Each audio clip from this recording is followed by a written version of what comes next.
Carta de Paulo aos Coríntios, capítulo 13, versículo 11 a seguir. Quando eu era menino, falava como menino, sentia como menino, discorria como menino. Mas, logo que cheguei a ser homem, acabei com as coisas de menino. Porque agora vemos por espelho, em enigma, mas então veremos face a face. Agora conheço em parte, mas então conhecerei como também sou conhecido. Agora, pois, permanecem a fé, a esperança e a caridade, estas três, mas a maior destas é a caridade. Que Deus abençoe a sua palavra. Vamos orar, ainda de pé? Fechamos nossos olhos. Pai bendito, Deus de infinita graça, somente por tua graça e misericórdia estamos aqui, Senhor, na tua presença agora. Isso é porque o dom da vida, o fôlego que está em nós, e esta vida que está pulsando agora dentro de nós, é o Senhor. Manifesta agora, Senhor, em carne humana, Senhor, através do teu povo. Então, toda respiração, todo movimento, todo pensar, todo sentar, todo levantar, é o Senhor executando isso em nós. Mas também, ó Pai, o mal existe para ser repreendido, Senhor. E o Senhor faz isso também através do teu povo. As intercessões, tudo, ó Pai, é através do teu povo. O teu evangelho, Senhor, deve ser pregado, Senhor, a toda criatura. E não devemos esperar que os ventos façam isso ou que outras criaturas o façam. O Senhor também executa a sua obra através do seu povo. Portanto, venha nos ungir, Senhor, com a tua presença, Senhor, para que as enfermidades sejam curadas, para que as opressões sejam tiradas e para que nossos entendimentos espirituais sejam abertos, ó Pai, para que assim possamos compreender qual é a tua santa e perfeita vontade. No nome do Senhor Jesus Cristo, pedimos e agradecemos. Amém. Podeis vos assentar. Muito bem, então vamos dar sequência aqui. Eu tenho algumas mensagens, estarei lendo apenas um pouquinho, algumas delas, mas na mensagem Um Testemunho no Mar, né, tradução de Goiânia, também a mensagem Ao Nascer do Sol, provavelmente estarei lendo algum pequeno trecho nesta mensagem, e se outras mensagens que eu tenho aqui, eu utilizá-las, estarei mencionando também. Mas é uma escola dominical, onde nós temos aquela liberdade para o ensinamento. Então, é um culto onde nós vamos tranquilamente falando das coisas de Deus, e Deus então vai nos molhando com essa chuva, regando-nos. Estava olhando aqui em Alto Alegre, usa a segunda irrigação, e graças a essa tecnologia da irrigação, salva as plantas, salva as lavouras, que vão depois continuar trazendo sustento, né, para a região, para as famílias. E Deus também, graças à irrigação do Espírito Santo, Ele está nos molhando através da sua palavra ungida. E assim então é como nós podemos resistir aos dias maus, né? E atravessar todo esse deserto seco, porque espiritualmente falando é um deserto seco, cheio de torrões por aí afora, que você, se olhar para a pessoa um pouco, assim ela já fala, por que você está me olhando? E já tem aquela facilidade, né, de dar uma má resposta e assim por diante. Uma era de pessoas estressadas, mas graças a Deus que Ele tem cuidado de um povo. Bem, irmãos, Deus tem posto um tema no meu coração. Nós vamos falar sobre do leite materno ao alimento sólido. Este tema está inspirado nessa escritura, combinada com outras escrituras aqui. Nós estaremos lendo em Hebreus, aí vocês vão ver a outra parte, né, que vai confirmar isso aqui. Hebreus capítulo 5. Inclusive eu já vou ler Hebreus capítulo 5, depois vamos estar juntando as escrituras, né, o assunto, porque aí vamos já ganhando tempo. Hebreus capítulo 5, a partir do verso 9.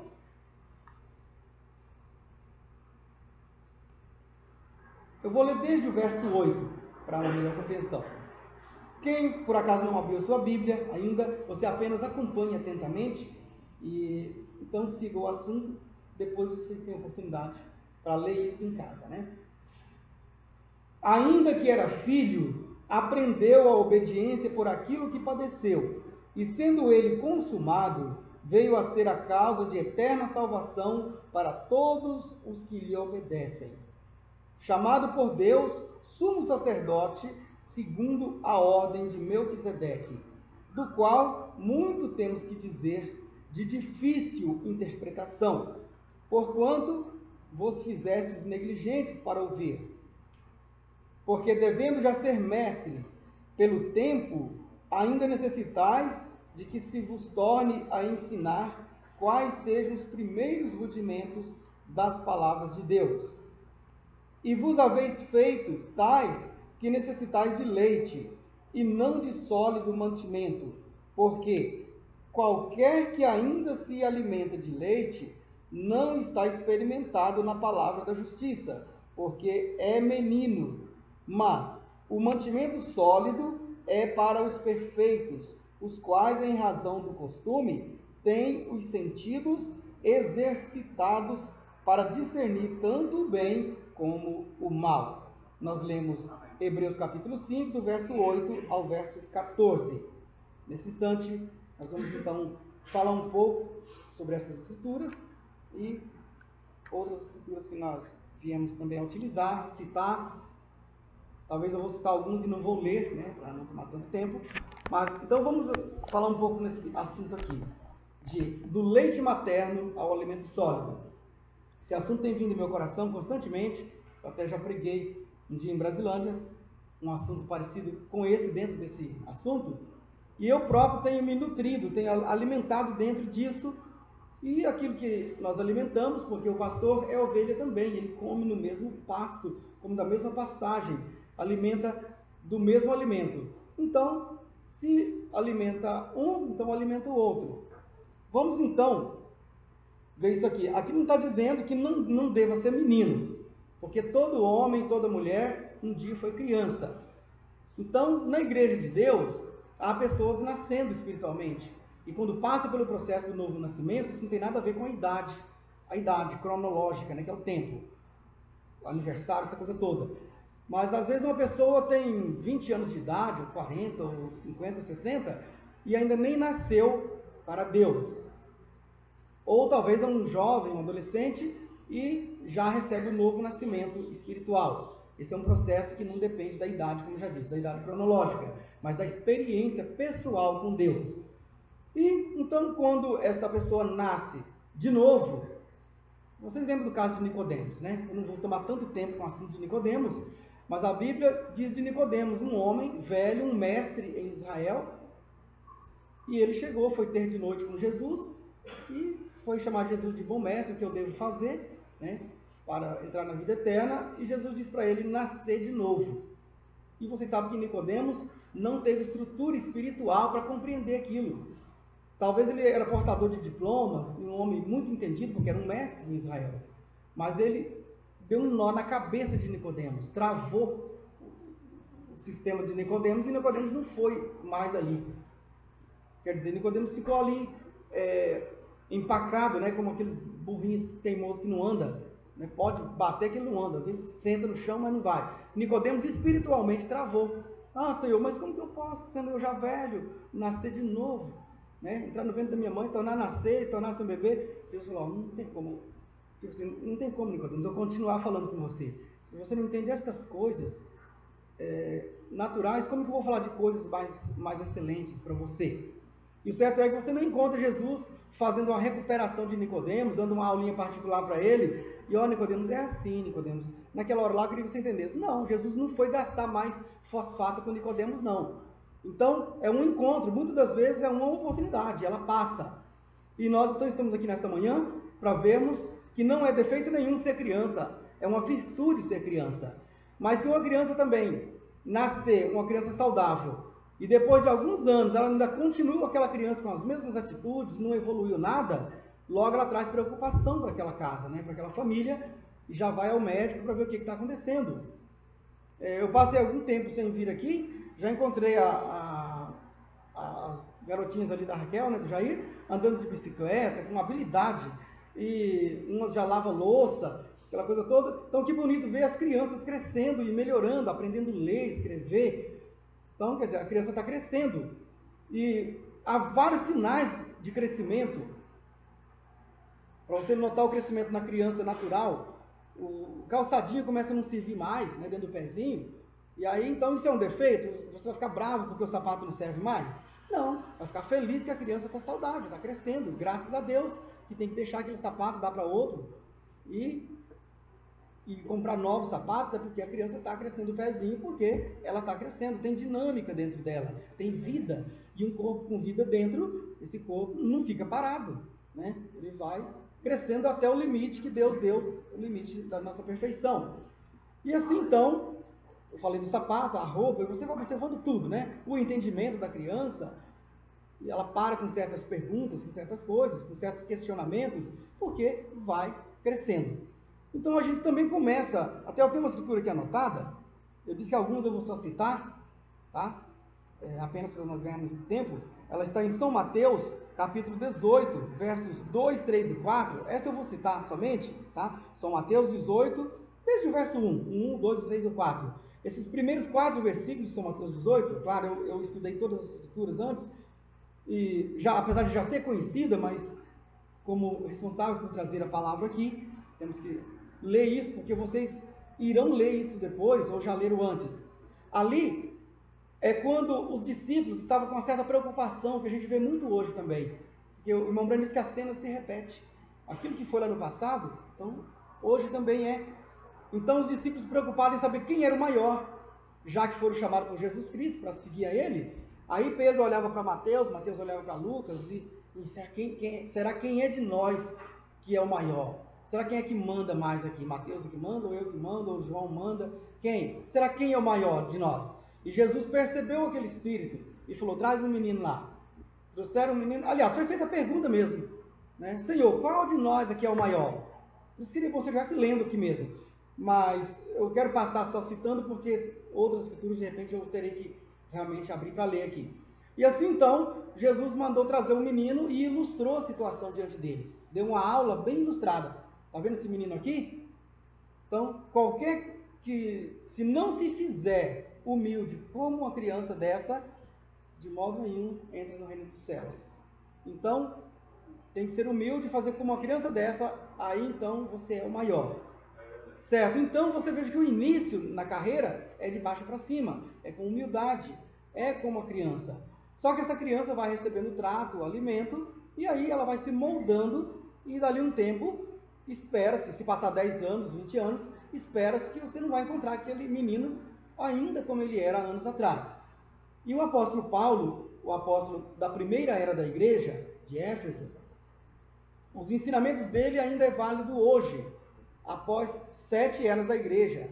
O profeta, na própria mensagem à era de Éfeso, quando você estuda as eras da igreja, na mensagem à era de Éfeso, o profeta fala que se hoje nós estivermos com necessidade de olhar um modelo na Bíblia, ele falou assim, o modelo de Paulo é válido hoje. Você pode abrir a Bíblia, ler as cartas de Paulo e ver como ele ensinou, e pode seguir os exemplos, porque, inclusive naquela visão além da cortina do templo que o profeta teve, vocês podem ver que lá a voz disse que o grupo de William Branham, porque lá ele viu aqueles irmãos, aquelas irmãs vestidos de branco, e que passava e cumprimentava o irmão Branham e dizia, meu precioso irmão. E ele falou, quem são esses? A voz respondeu, esses são os seus convertidos. Inclusive passou aquela jovem, né, passou uma jovem muito formosa, e a voz falou, você lembra dela? Conhece ela? O profeta olhou, pensou, não lembro, porque lá as pessoas estão diferentes, estão novas, estão jovens. As crianças lá estão jovens também. Portanto, as crianças se tornarão como se tivessem seus 18 anos, mas também os anciões estarão como se tivessem seus 18 anos de idade. Então, todos eram jovens lá. Inclusive a filha do profeta, a Sharon, né? Em língua portuguesa é Saron. Saron, e no inglês Sharon. A filhinha dele que tinha partido para o Senhor quando era uma bebezinha, lá passou aquela moça loira, né, muito formosa, também vestida de branco, e quando o irmão Branco cumprimentou, era a filha dele, a Sharon, mas quando ela partiu daqui era uma bebezinha. Só estou mostrando isso para vocês para ver que as crianças aparecem jovens lá. Mas também quando passou aquela outra moça e a voz diz, lembra dela? Conhece ela? O profeta olhou, não lembro. Essa é aquela que tinha 90 anos quando você conduziu ela a Cristo. Então, isso é maravilhoso ouvir essas coisas e saber que está bem na nossa frente para nós. Isso está nos aguardando, esse é o nosso destino certo. Essa mensagem nesses últimos dias é para ser pregada para isso. Nós não estamos mais pregando, irmãos, preparando pessoas para morrer. Se não houver tempo, se o rapto demora mais um pouco, muitos de nós teremos que descer à sepultura, sim, mas sem nenhuma preocupação. porque somos semente com garantia de germinação. É dois trabalhos, é descer para sair de novo. Então, na aparição de Jesus, nós simplesmente seremos ressuscitados e vamos subir para encontrar com Ele nos ares. Então, tanto faz se estiver na sepultura, se estiver em qualquer lugar ou se estiver vivo, caminhando sobre a face da terra, a alegria vai ser a mesma. Então, nós que ainda estamos aqui, com fôlego em nós, temos que falar essas coisas, viver, respirar elas, viver por elas e falar isso para que os outros se confortem e se consolem. Não temos que estar por aí com medo disso, com medo daquilo, né? Nós queremos é servir o nosso Senhor. Bem, então, o tema do leite materno ao alimento sólido, isso está dizendo, desde menino até o ancião. É para todo mundo, é uma mesa servida por Deus. E essa mesa tem suco, tem frutas, tem fatia de pão, tem uma jarra de leite e tem uma bacia de pirão aqui, um negócio. Quer dizer, tem alimento líquido, mas também tem alimento grosso, alimento sólido, alimento pesado. E aquele que chega ali, olha para a mesa, eu passo mal com isso aqui. Ele vai dar uma voltinha, vai lá e serve naquilo que abastece a ele. Eu lembro da minha esposa, quando a minha mãe estava muito fraca, com anemia, e a irmã Célia, a minha irmã Helena também, preparavam água de fubá, rala que não tinha onde ser mais ralinha. Mas é o alimento que ela suportava. Se fosse mais forte que aquilo, matava ela. Então, elas pegavam e faziam aquela água com muito pouco fubá. E aquilo então conseguia vir recuperando a saúde dela, aí eles iam engrossando o caldo mais. E assim Deus também. Agora, essa mensagem está sendo pregada há uns 40 anos, só aqui no Brasil. Já deu tempo de engrossar o caldo, né, pastor Carlos? Então, muitos de nós já aguentamos comer mocotó. Talvez algum nasceu de novo há pouco tempo, está vindo a olho meio atravessado, né? Isso aí tem muita gordura para meu gosto, tem muito tutano, mas tem alimento para ele também. Agora, não vai se contentar ficar toda a vida no lote, no grupinho que só come água, não. Então, água, caldo, é bom, mas vamos também comer alimento sólido. Então, nós estamos nesse tempo. E isso nos remete lá para a Terra Prometida, na época de Josué, e hoje nós estamos em outra Terra Prometida no Espírito. Porque o irmão Breno fala que a Terra Prometida não era símbolo ainda do céu. Israel atravessou o deserto, como nós também atravessamos um deserto, e quando eles entraram na Terra Prometida, era uma terra que eles tiveram lutas. Os gigantes ficavam o tempo inteiro escorando Israel, tentando tirar Israel do que era deles, prometido por Deus, e eles tinham que estar constantemente em luta. Isso é nós.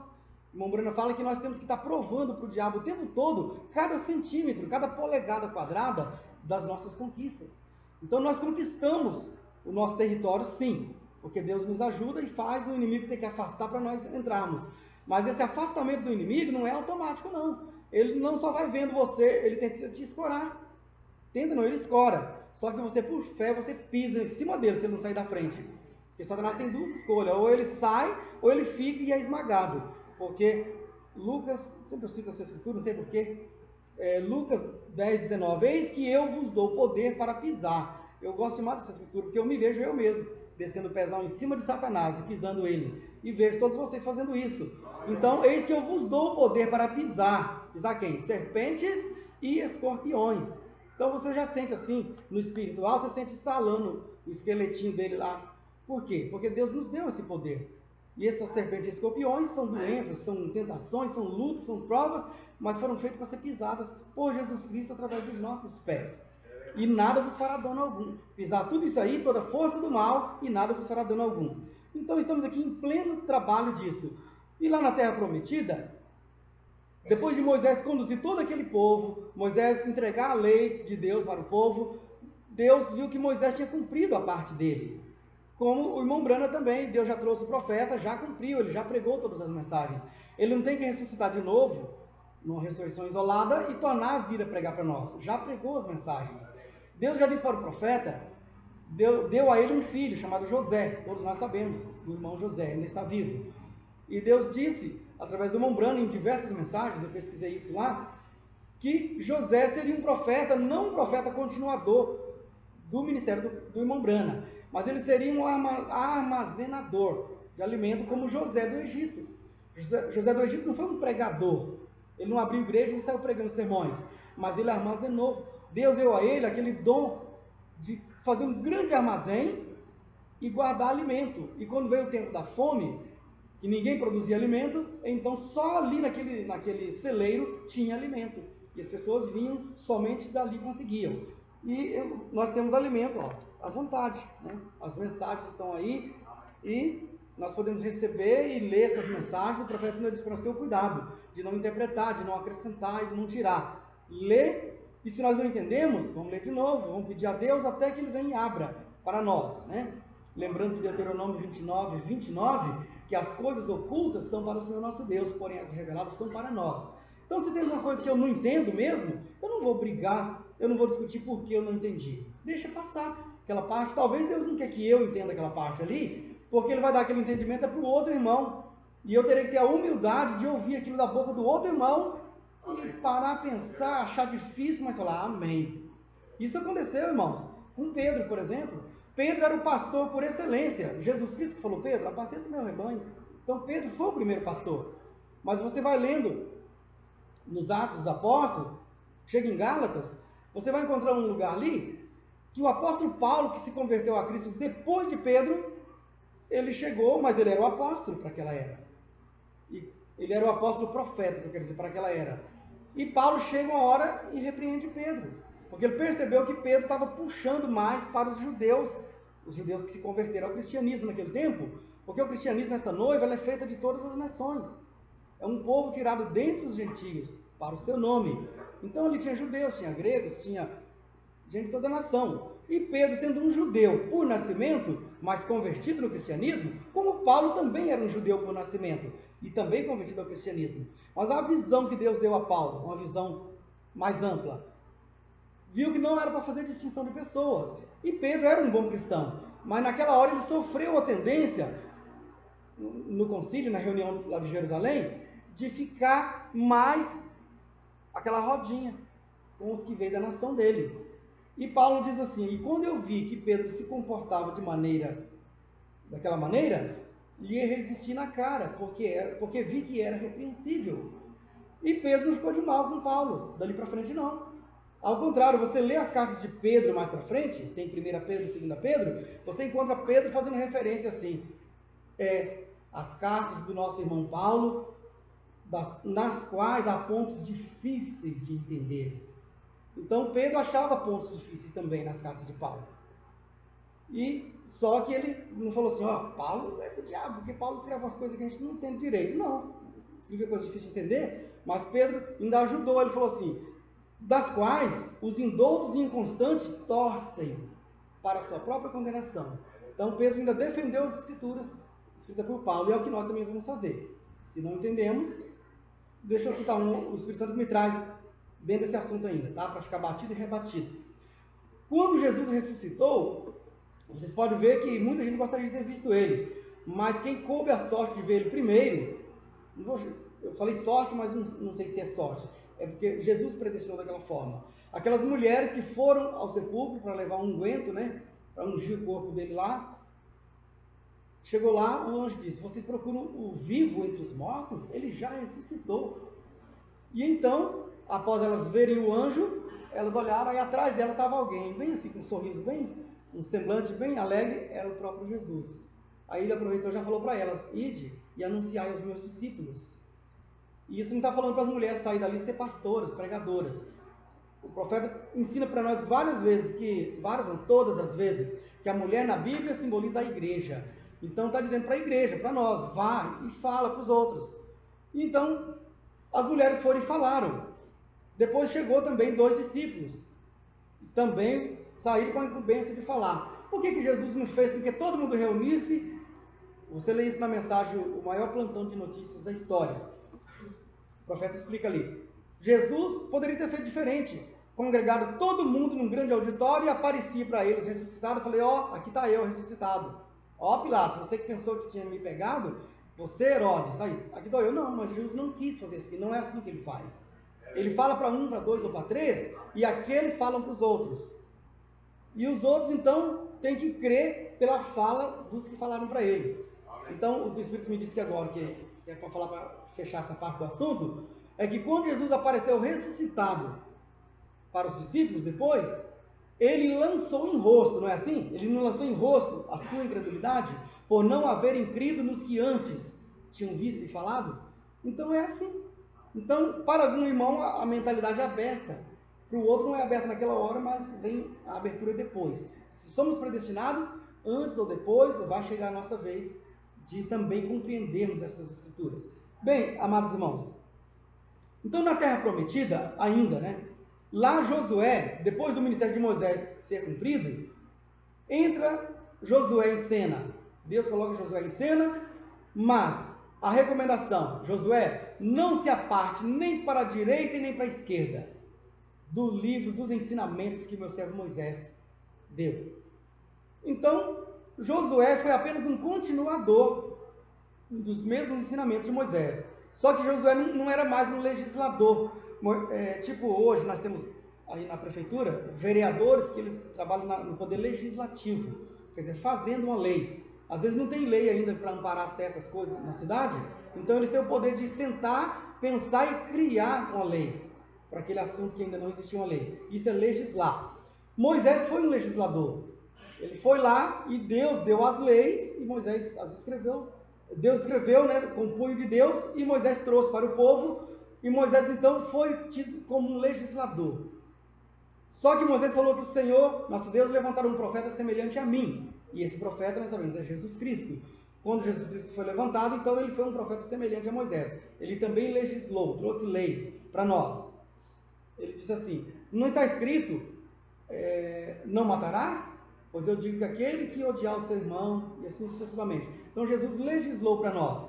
Agora, através do profeta mensageiro nesta última era, Deus mais uma vez legislou. Ele trouxe as leis sobre casamento e divórcio, sobre a semente da serpente, trouxe sobre o verdadeiro batismo em nome do Senhor Jesus Cristo, trouxe sobre a Santa Ceia, sobre o lava-pés, sobre o pão asmo e sobre todos os ensinamentos que nós temos nesses dias, que faz a diferença. Com certeza isso faz a diferença. Agora, ninguém foi no seminário obter isso, e nem adianta ir, porque não tem, isso não está lá. Esse conteúdo, essa matéria, não encontra nas bibliotecas, salvo alguns exemplares de algum livro que algum irmão tem doado, né, para alguma livraria, mas não é tudo. Então, quem tem esse material? A noiva, através do grande armazém de Deus, certo? Mas então Josué não legislando, mas levando à execução, porque muitas vezes, volta aqui, muitas vezes o vereador ou o poder legislativo que escreveram a lei, talvez não está mais no poder, saiu. E quem vai executar aquele projeto, seja de uma ponte, de um bueiro, de um asfalto, de uma praça, um estacionamento que vão fazer no centro da cidade, que hoje nós nem imaginamos, vai olhar uma lei que foi feita lá atrás, foi aprovada, e quem está executando é outras. Por isso, em São Mateus 28, 19, ali Jesus legislou, ele mandou ir batizar no nome do Pai, do Filho e do Espírito Santo. Atos 2,38, você encontra a execução daquela lei de Mateus 28, 19. Quando os discípulos vão executar, eles executam dentro do Espírito que foi legislado lá atrás. E nós, com a mesma doutrina dos apóstolos e dos profetas, nós hoje executamos, nós não legislamos nada. Só pegamos pronto e fazemos aquilo que nos está traçado já para fazer.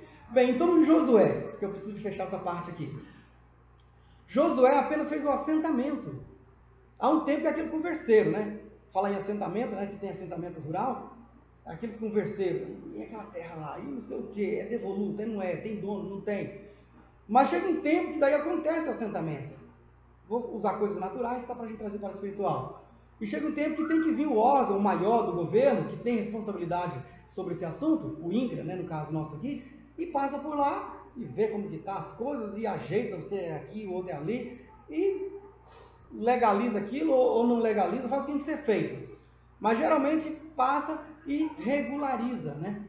Processo de quê? De regularização fundiária. Então Josué também lá em Canaã, ele chegou e falou, não olha para os gigantes, não olha para os obstáculos. Cada um vão ser assentados aqui, o produtor de milho aqui, o produtor de uvas ali, aquele que produz gado, né, pecuária ali. E o profeta irmão Branham diz que as mulheres hebreias, quando davam à luz, as suas crianças, que no futuro tipificaram cada tribo das 12 tribos de Israel, os nomes delas já tinham significado. Rubem, Simeão, Levi, cada um já tinha significado certinho em qual retalho de terra eles iam ficar. Qual quadrado aquele lá, não sei se era quadrado. E quando Josué chegou, por inspiração de Deus, Josué foi assentando. Agora, o que seria de Israel se todo mundo só fosse plantador de uva? Josué assentou ali, e aquele que tinha que produzir certo mantimento, ele não ia discutir. Ele foi produzir, por quê? Aí tinha então a fartura. Assim, nós também com os dons espirituais, nós temos a diversidade.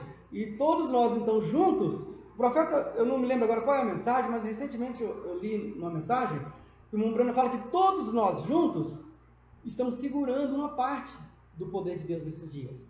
Ele fala que aquela coluna de fogo, o profeta fala que está distribuída entre nós. E cada um de nós segura uma parte disso. E todos juntos formamos o quadro completo. É como aqueles quebra-cabeça que as crianças brincam, né? Deixa eu contar rapidinho aqui. O profeta mesmo contou, não sei se eu li isso aqui nas mensagens, mas deixa eu contar para os irmãos. Um certo pai, ele queria fazer a tarefa dele, o trabalho dele, e o menino só ficava perturbando na beira, brincando, para lá e para cá. Tem menino que fica passando nos pés ali, né? Criancinha pequena. E o pai pensou, já sei, vou dar uma coisa difícil para esse menino fazer. E pegou um papel e recortou, desenhou um homem no papel. Pegou um rapidão assim com a caneta, desenhou um corpo de um homem, e pegou a tesoura e cortou tudo em pedaços. E embaralhou tudo, misturou, entregou para o menino. Falou, menino, monta esse homem aqui. Aí, não, monta o mundo, aliás. Perdão. O homem desenhou, deixa eu ver se eu lembro certinho aqui. Era um mapa, isso. Tinha um mapa normal, esses mapas aí que vocês veem. Recortou o mapa, mas atrás do mapa tinha um homem desenhado, isso mesmo. Perdão, tá? E a gente não lê essa história o tempo todo. Ela vai servir, tá? Para nós. E entregou o mapa e falou, o mapa é difícil de montar. Esse menino não estudou ainda, entregou. Quando o menino começou a olhar o mapa, ele olhava e não entendia nada. Colocava um pedaço perto do outro, para ele estava tudo certo. Ele não sabia de nada. Mas logo um instinto veio na mente do menino. Ele virou e olhou atrás. E virou tudo atrás, pelo lado que estava branco. Quando ele virou no piso, tinha um homem. Ele percebeu que os pedaços eram um braço, era uma cabeça, que alguém, não foi o pai, alguém tinha desenhado esse homem ali antes. E quando o menino começou a juntar, ele falou, bom, a cabeça é aqui, o braço é aqui, o ombro é aqui. E rapidinho ele montou. Falou, deu o homem certinho. Aí ele pegou e virou pro lado do mapa, falou, pai, já está montado. O pai falou, não acredito que esse menino já montou esse mapa, tão difícil. Menino, vem cá. Diz para mim, o pai nem prestou atenção que tinha um desenho de um homem por detrás do mapa. Menino, como é que você deu conta? Está certinho o seu mapa. Aí o menino falou, foi fácil, pai. Mas fácil como? Pai, tem um homem desenhado aqui atrás. E eu juntei as partes do homem. Aí, mas como é que você sabe que ficou certo? Ah, pai, quando o homem está certo, aí o mundo também fica certo. O mapa fica certo. Então, quer dizer, o menino por instinto fez rapidinho a tarefa. Agora nós também vamos juntando isso, não pela inteligência humana, mas a inteligência do Espírito Santo em nós, vai fazendo com que então as coisas, as partes vão se juntando, e aí então a coluna de fogo opera em nosso meio. Bem, irmãos, eu tenho outras escrituras aqui que eu quero trazer. Primeiramente, deixa eu ver a citação delas. Não, Pedro, até que você ali, lá no Selá foi repartido as línguas para cada um deles. Foi repartido. Atos dos Apóstolos, no capítulo 2, a descida do Espírito Santo, no começo da igreja, dessa nossa mesma igreja. É gostoso você lembrar disso. E saber que essa igreja não foi fundada há 10 anos atrás, há 20, há 30. As pessoas encontram a gente e falam assim, essa igreja vocês começou quando? Começou no dia de Pentecostes, com a descida do Espírito Santo. E era a mesma coluna de fogo que guiou Israel. Mesma coluna de fogo que encontrou Paulo no caminho para Damasco. Mas ali no Pentecostes, o pastor Carlos salientou agora, ela desceu e foram vistas línguas de fogo repartidas em cima daquelas pessoas. E aquela luz sumiu, não foi vista mais visivelmente. E nem precisava. Por quê? Elas foram absorvidas por aquelas pessoas. O irmão Brano nos ensina que aquilo ali foi a ignição de Deus, né? Uma vela de ignição da moto, do carro. Então, quer dizer, deu partida na igreja. A igreja pegou na partida. Não precisa ficar pegando no tranco, né? Empurrando a igreja e nem arrastando. Então, a igreja pegou na partida de Deus. E começou de lá para cá a pregar esse evangelho. E nós estamos aqui para continuar a fazer a nossa parte. Se nós não fizermos, Deus vai levantar pedras ali e fazer com que elas levantem e falem para nós. Então, é nós mesmos, está em nós essa dinâmica. Isso é a dinâmica. E nós somos a mecânica. Bem, irmãos, outra escritura que eu tenho aqui, A de São Mateus eu já citei.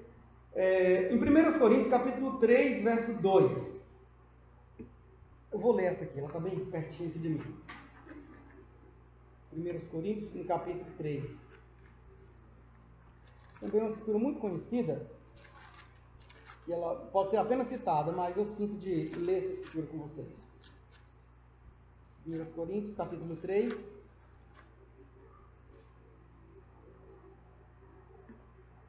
Deixa eu anotar aqui o versículo. Eu vou ler desde o verso 1, até onde eu estou dirigir aqui.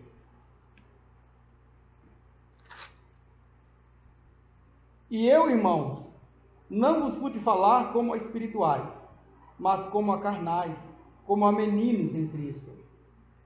Com leite vos criei, e não com mantimento, porque ainda não podíeis, nem tampouco ainda agora podeis, porque ainda sois carnais. Pois, havendo entre vós inveja, contendas e dissensões, não sois porventura carnais, e não andais segundo os homens? Porque dizendo um, eu sou de Paulo, e o outro, eu de Apolo, porventura não sois carnais? Por quem é Paulo? Pois quem é Paulo? E quem é Apolo, senão ministros, pelos quais crestes? E conforme o que o Senhor deu a cada um. Eu plantei, Apolo regou, mas Deus deu o crescimento. Pelo que nem o que planta é alguma coisa, nem o que rega, mas Deus que dá o crescimento. Ora, o que planta e o que rega são um, mas cada um receberá o seu galardão, segundo o seu trabalho, porque nós somos cooperadores de Deus. Vós sois lavoura de Deus e edifício de Deus. Deixa eu ler mais 2 versículos.